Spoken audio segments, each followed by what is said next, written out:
এর বাকি আর একদিন। রাজধানী কোরবানির পশুর হাটগুলোয় চলছে জমজমাট বেচাকেনা।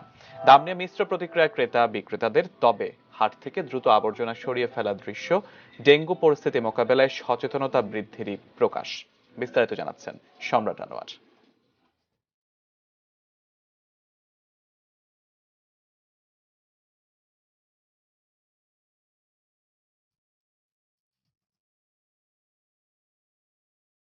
হাতে সময় কম, ঈদের বাকি মাত্র একদিন।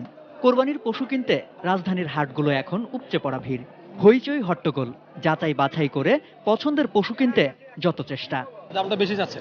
বেশি চাচ্ছি বাজারের মতো বিক্রি করতে হইব, আমি চাইছি আর তো এটা ভাবে বিক্রি হয় না।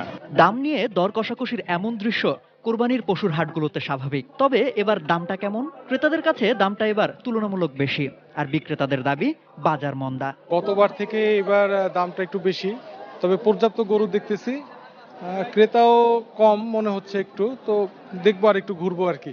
ব্যাপারীরা গরু দাম ছাড়ছে না। দাম 1.5 লাখের গরু 60,000 50,000 টাকা দাম কম। দূর দূরান্ত থেকে কিনে নিয়ে আসছে যে দামে, তার থেকে এখানে অনেক দাম কম আছে। মানে খুবই ভালো দাম বলতেছে, ভালো মোটামুটি ভালো।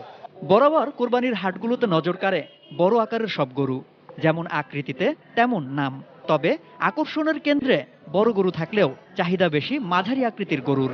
খাসির বাজারটাও কিছুটা বাড়তি।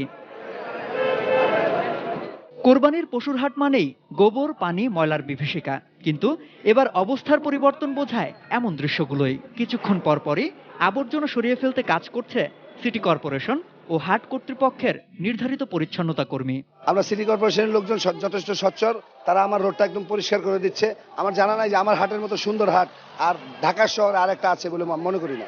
শেষ সময়ে কোরবানির পশুর হাট আরো জমজমাট হবে, সে অপেক্ষাতে বিক্রেতারাও যেমন আছেন তেমনই আছেন অনেক ক্রেতাও।